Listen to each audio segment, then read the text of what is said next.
Welcome to Wayne's Old Time Radio Page channel. I'm Wayne, your host. These programs are brought to you by support of our listeners. You can give your support at Patreon or PayPal, either one. There's clickable links in the description below. Thanks for your support and enjoy the shows. If you'd like for me to get you a shout out, there's a link to PayPal in the description below. Leave us a donation. We'll get it up here for you. Just tell us who you want it to. You, a friend, a girlfriend, a wife, spouse, whatever. And we'll get it up here.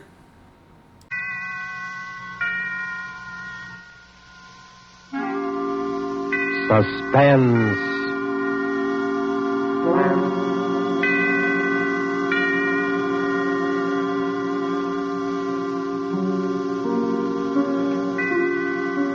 This is the Man in Black, here again to introduce Columbia's program, Suspense. Tonight from Hollywood, we bring you two of America's most artful and distinguished stars. From the Metro-Goldwyn-Mayer Studios comes Mr. Robert Young, and from Warner Brothers, Miss Geraldine Fitzgerald. Mr. Young and Miss Fitzgerald are with us to play in An Unusual Tale by the unusual James Thurber. An excerpt from the book, My World and Welcome to It, called A Friend to Alexander, adapted for radio by Freya Howard, is tonight's study in suspense. If you've been with us before, you will know that suspense is compounded of mystery and suspicion and dangerous adventure. In this series are tales calculated to intrigue you, to stir your nerves, to offer you a precarious situation, and then withhold the solution until the last possible moment. And so it is with Mr. Thurber's poignant and strange story, and the performances of Robert Young as the man who was a friend to Alexander, and of Geraldine Fitzgerald as his wife Bess, who relates these events to us. We again hope to keep you in suspense.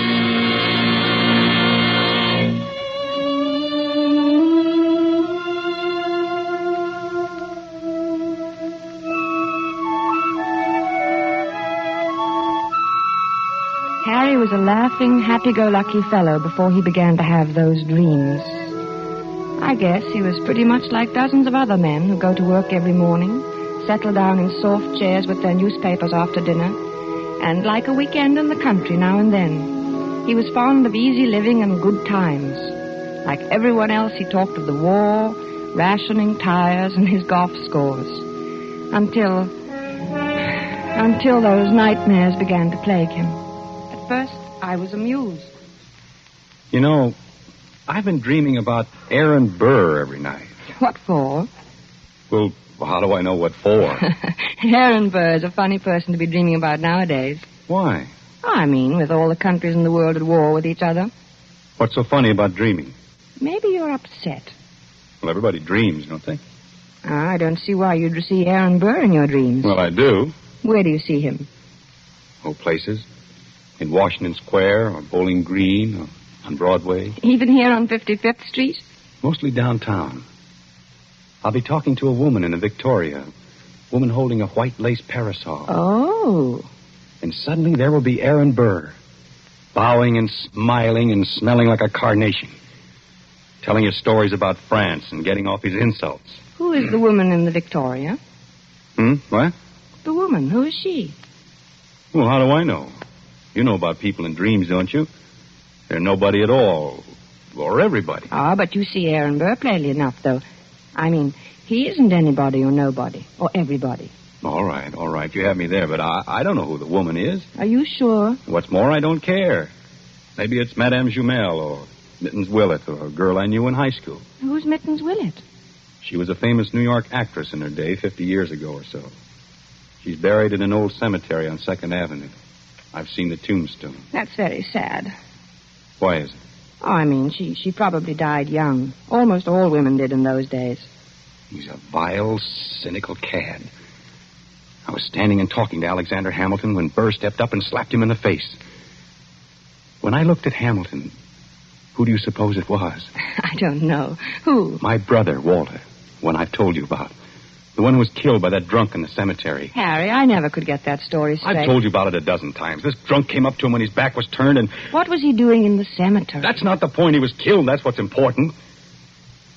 And I loved him very much. I don't understand what What's the use of telling you every time I mention it? You start asking the same questions. I understand now, dear.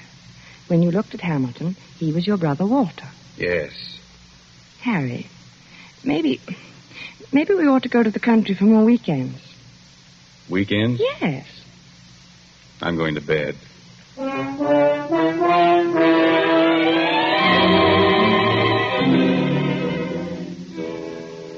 For a time that evening, I worried about Harry. Not about his dream. Why shouldn't he dream? But I wondered about his health. He looked so worried somehow, so unlike himself. I was glad when he went to bed.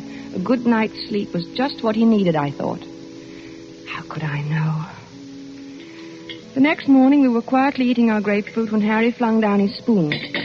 I wish he'd go back to France and stay there, him and his la-la. Who, dear? Oh, you mean Aaron Burr. Did you dream about him again? Yes, he said la-la to me.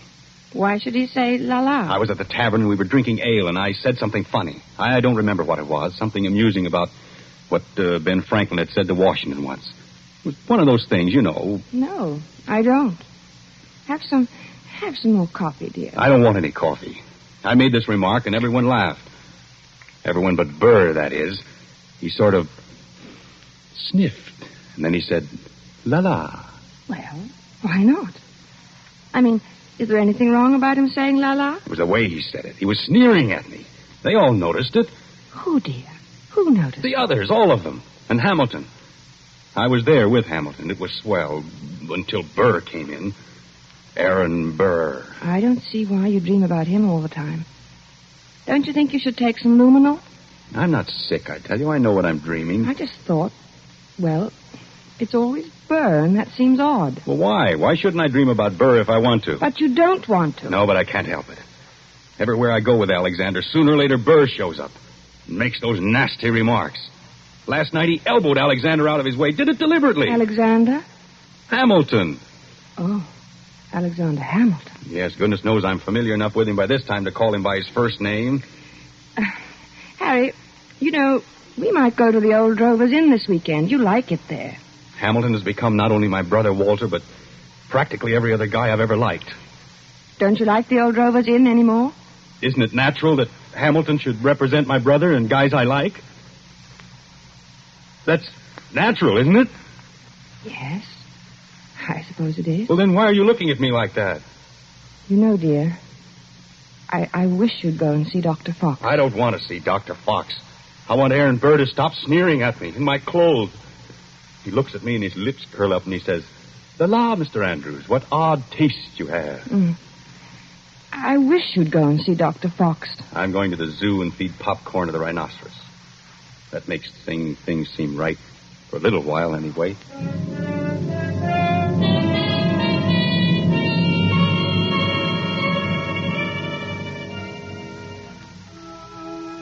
I thought he'd forgotten all about that ancient pistol duel, because for 2 days after that, he lost his haggard, tired look and actually seemed cheerful.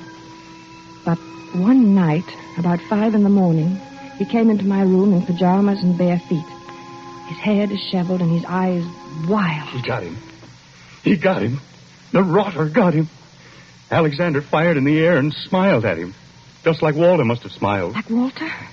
Oh, yes, dear. Your brother Walter, who was killed in the cemetery. This was at Weehawken in New Jersey. What? Your brother? No, Hamilton and Burr. The duel. Hamilton had a white ruff around his neck. Burr was in black tights, French clothes.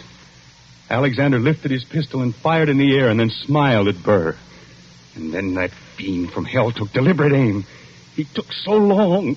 He meant to take his time about it. I saw him grin. And then he pointed his pistol at Alexander and fired. He killed him in cold blood, the foul scum. Oh, darling. Don't, darling. Here, dear.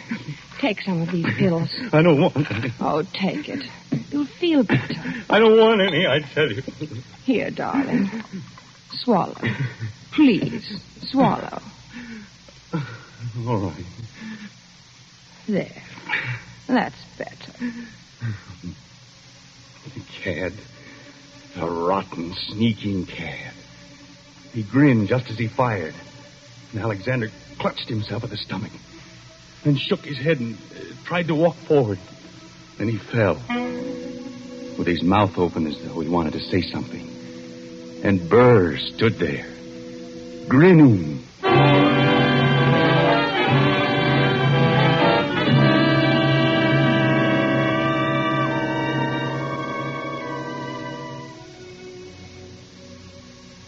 He was better after that, but I kept urging him to see Dr. Fox.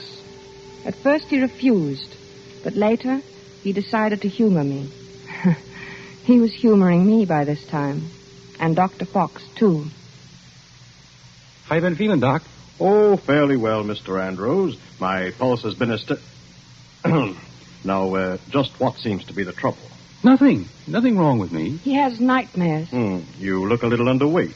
Perhaps your diet. Oh, I'm not underweight. Overweight, maybe, but not underweight. Getting enough exercise? Same as usual. He's worried about something. He always has this same dream. Aha, a dream, eh? What kind of a dream? Just a plain old dream. Aha. No, it isn't. It's about his brother Walter, who was killed in a cemetery by a drunken man. Only it isn't really about him. Really? Why, very few people are actually killed in cemeteries. It's an interesting coincidence, if I may say so. You mean you know somebody who was killed in a cemetery, too? Is that the coincidence? No, I meant your brother being killed in a cemetery. You know, dead in a cemetery.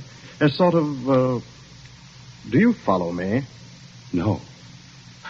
I think you should go see Dr. Fox. Dr. Fox. Interesting. Yes, very interesting. I wonder if you would mind stepping into the next room, Mr. Andrews. I want to give you a thorough examination. Right in here, sir, and we'll just have a look at you.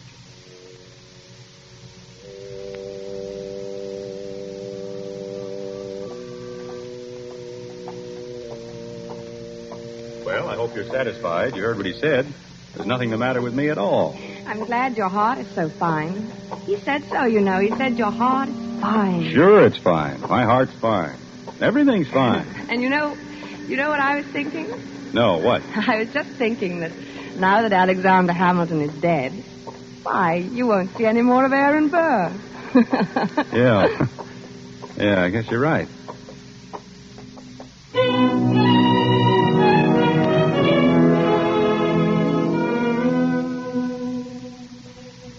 But I was wrong. Aaron Burr did not leave my husband to sweeter or more peaceful dreams. Harry said nothing about it for several mornings, but I could tell he was still being tortured by those ghosts. He brooded over his breakfast. He didn't answer me when I spoke to him. I dropped my butter knife, and he jumped. What was that? Only my knife. Oh. Harry, are you still dreaming about that man? Oh, I wish I hadn't told you about it. Forget it, will you? I can't forget it with you going on this way. Can't you forget I mentioned it? Maybe you should see a psychiatrist. Oh, bosh. What does he do now? What does who do? Aaron Burr. I don't see why he keeps coming into your dreams now. He goes around bragging that he did it with his eyes closed. Says he didn't even look. Didn't look when? When he killed Alexander in that duel. Well, what? He claims he can hit the ace of spades at 30 paces blindfolded. Furthermore, since you ask what he does, he jostles me at parties now. I think you should stay out of this, Harry. It wasn't any business of yours anyway. And it happened so long ago. I'm not getting into anything. It's getting into me. Can't you see that? I see that we've got to get you away from here. Oh, maybe if you slept someplace else for a few nights, you wouldn't dream about him anymore. I don't know. Let's go to the country tomorrow. We'll stay at the Lime Rock Lodge. Bess, why can't we visit the Crowleys? They live in the country. All right, fine. Bob has a pistol, and we could do a little target shooting. What do you want a pistol for? Plenty of open space. I'd think you'd want to get away from shooting. Yeah. Sure thing.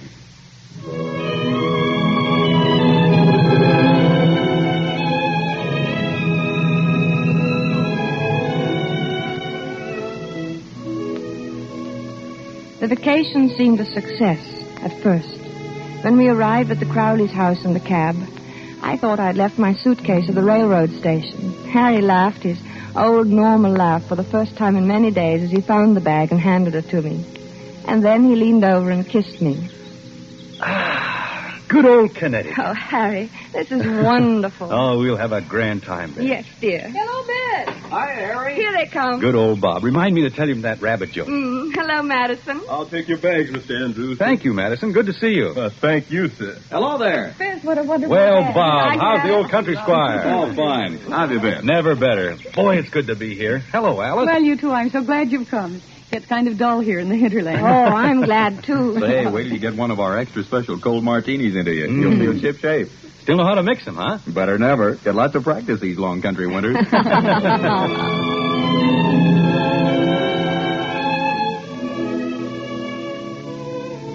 Oh, it was grand, seeing Harry's face relaxed and smiling over his cocktail glass. When I went to bed that night, I felt that at last that nasty old business of the dream was over. And I was happy. But when I woke the next morning, I saw my husband lying rigid on his back, staring at the ceiling. One Henry Andrews, an architect. What's the matter, dear? Nothing. Oh, why don't you go back to sleep, Harry? It's only 8 o'clock, and this is the country. One Henry Andrews, an architect. What are you talking That's about? what he calls me. Calls you who? One Henry Andrews, an architect, keeps saying in his nasty little sneering voice. One Henry Andrews! Harry, please don't yell. You'll wake the whole house. Early, people want to sleep. I'm beneath you. I'm just anybody. I'm a man in a gray suit. Be on your good behavior, my good man, he says to me. Or I shall have one of my lackeys give you a taste of the riding crop. Why should he say that to you? You ask me why. He wasn't such a great man, was he? I mean, didn't he try to sell Louisiana to the French or something behind Washington's back? He was a traitor. Then why worry what he says? He was a scoundrel, but a very brilliant mind. I was in hopes you weren't going to dream about him anymore. I thought if we came up here... It's him or me. I can't stand this forever. Neither can I.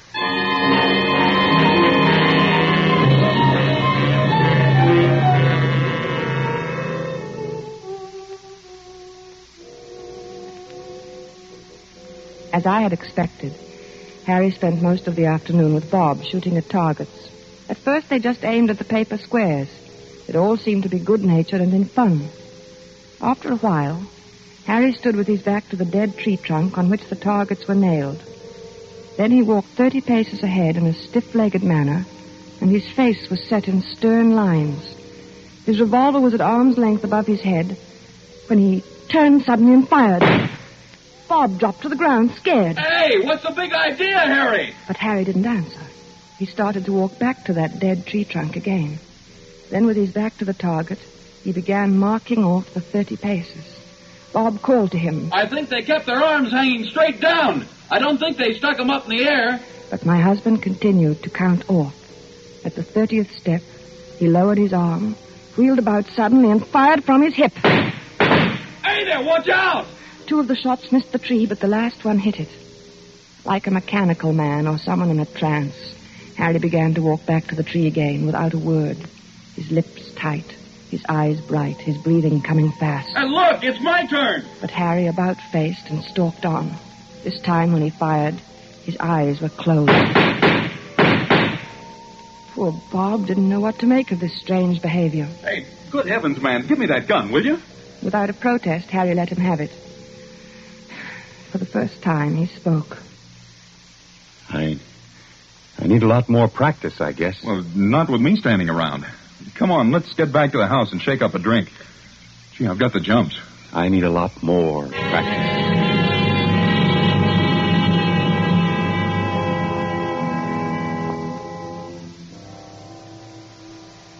I guess I must have slept soundly that night, because I didn't hear him leave the room. He must have crawled out of bed, dressed silently, and crept out of the room. The sun was just coming up, and the light was hard, and the air was cold. Then I heard the shot. I threw on a dressing gown and ran downstairs. The Crowleys were in the hall. Oh, good heavens, Beth. Is Harry all right? It sounds like it. Where is he? What's he doing? It sounds as though he's out behind the studio shooting. Alice. Oh, no, take it easy, Beth. Bob will go out and get him. Maybe he had a nightmare or walked in his sleep. No. He never walks in his sleep.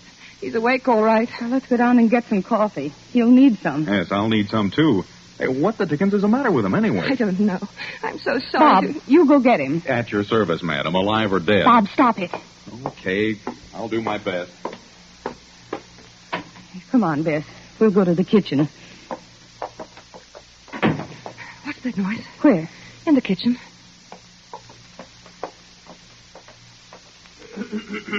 Oh, it's you, Madison. Yes, ma'am.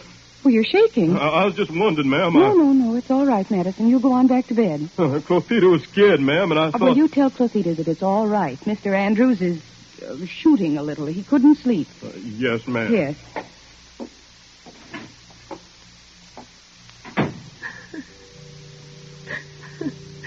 I don't know what to do, Alice.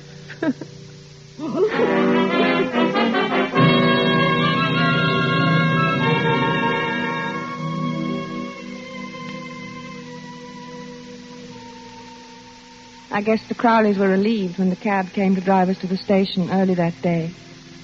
Their maid had threatened to leave. The neighbors were complaining about the early morning disturbance, and their own nerves were ragged. Boy, I'll need a drink after that. Yes, and make mine a stiff one. Gee, I'm sure glad he's gone. Well, it was either he or Clotita. You can't afford to lose a good cook these days. Say, what do you think's the matter with him? I don't know. It's what Clotita would call the shoots, I guess. You know, he said a funny thing when I went out and got him this morning. Well, let's have it. I could stand a funny thing. I asked him what the deuce he was doing out there in that freezing air with only his pants and shirt and shoes on, and you know what he said? What? I'll get him one of these nights. That's just what he said.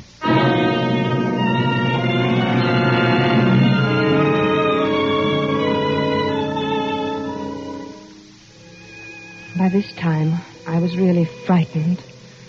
When we returned to the city, Harry was a picture of gloom. Our first night back, I looked at him as he lay on the chaise longue in my bedroom in his blue dressing gown, smoking a cigarette. He was haggard and tired, and he kept biting his lower lip. I mixed a scotch and water nightcap for him. No, thanks. No liquor. I need a steady hand. Watch my hand. Does it tremble? No. Is it steady? Yes, very.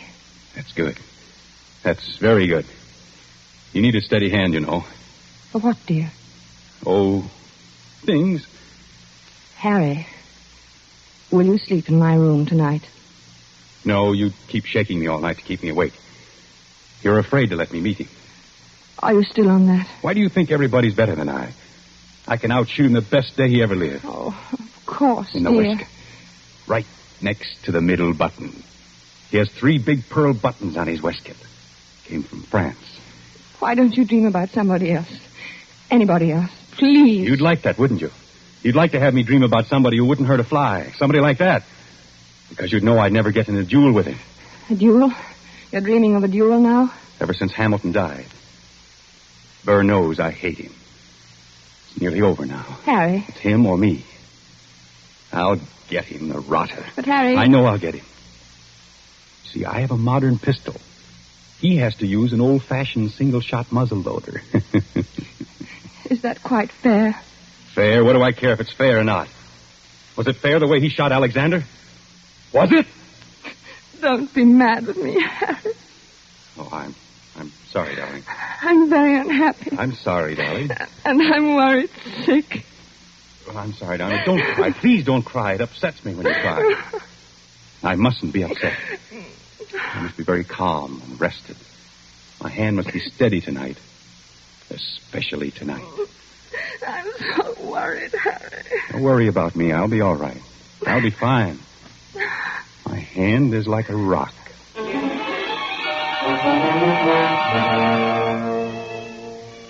Later, when I kissed him goodnight, I knew it was really goodbye. He didn't say anything, and neither did I. It's just that he seemed so far away, in another world. And each moment I felt that he was becoming more and more remote. Something told me he wasn't coming back.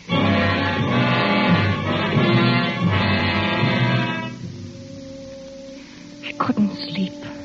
After an hour of tossing and turning, I went to Harry's room. He was sleeping peacefully. I sat down in his chair and watched over him for a long while. Then, finally, I must have fallen asleep. beautiful morning. It was about 5 in the morning when I awoke. Harry was talking in his sleep. Ah, yes, the doctor. Good of you to come, Doctor. Yes, often misty at this hour. Harry. Are they loaded? Splendid. Harry, wake up. Yes, I'm perfectly ready. Is Mr. Burr? Yes, good. Shall we proceed? No, I do not care to make a statement. Very well.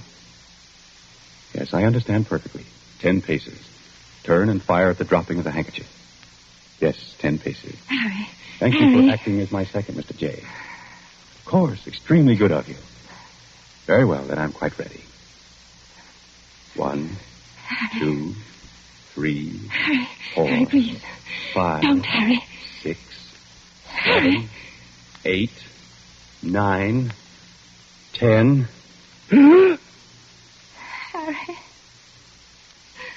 Harry, dear. Harry.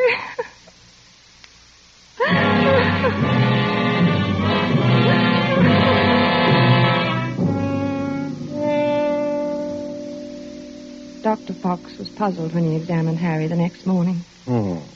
Extraordinary. His heart was as sound as $1 when I saw him the other day. He seemed to be fine, Dr. Fox. I can't understand it. What? Why his heart stopped as if he'd been shot. Shot. Yes. Of course, there are no gunshot wounds and no... Shot. Now, Mrs. Andrews. That's it. Shot. No, you'll have to calm yourself. You can't help him now. I should have known it would happen. I kept staring at Harry's right hand. The 3 fingers next to the index finger were closed stiffly on the palm, as if gripping the handle of a pistol. The taut thumb was doing its part to hold that invisible handle tightly and unwaveringly. But it was the index finger which held my eye the longest. I looked carefully to make sure I was right. Yes, it was so. That index finger was curved inward slightly, as if it were about to press the trigger of a pistol. So there had been a duel after all. Perhaps there was no gunshot wound. But Harry had been shot as surely as he was dead. Dr. Fox saw me staring and spoke to me. What are you looking at, Mrs. Andrews? Harry never even fired a shot. Aaron Burr killed him the way he killed Hamilton. Well, what are you talking about? Aaron Burr shot him through the heart. I knew he would. Yes, but there's no evidence. I knew he would. Then Dr. Fox put an arm around me. He looked at me gently and a bit frightened, the way I used to look at Harry when he told me about his dreams. He led me to his assistant and whispered something. He thought I didn't hear him, but I did. She's crazy. Stark, raving crazy. I let the assistant take me away. Maybe he thought I was crazy, too. But now I knew.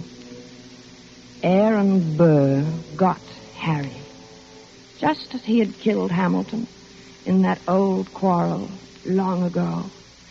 Oh, I knew he would! I knew he would!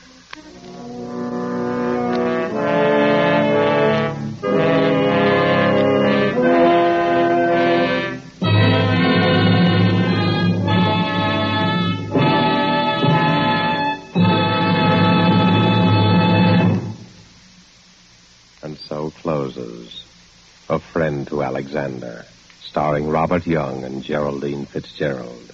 The James Thurber story, which was tonight's tale of suspense.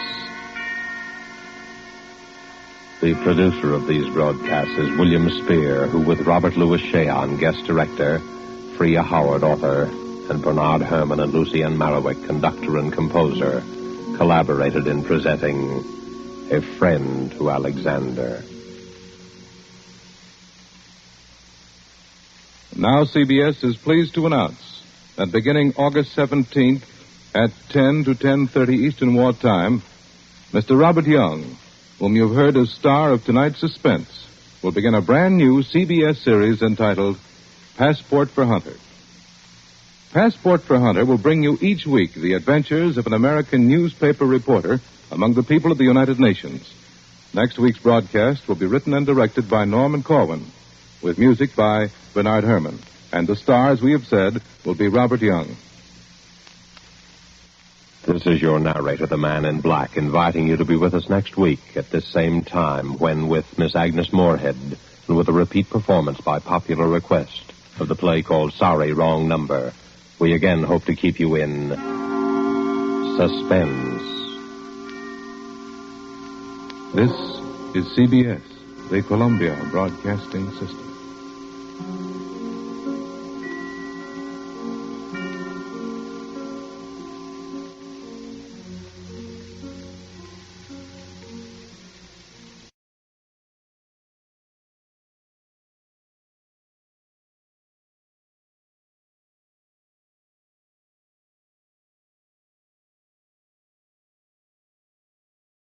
These programs are brought to you by support of our listeners. You can give your support at Patreon or PayPal, either one. There's clickable links in the description below. Thanks for your support and enjoy the shows.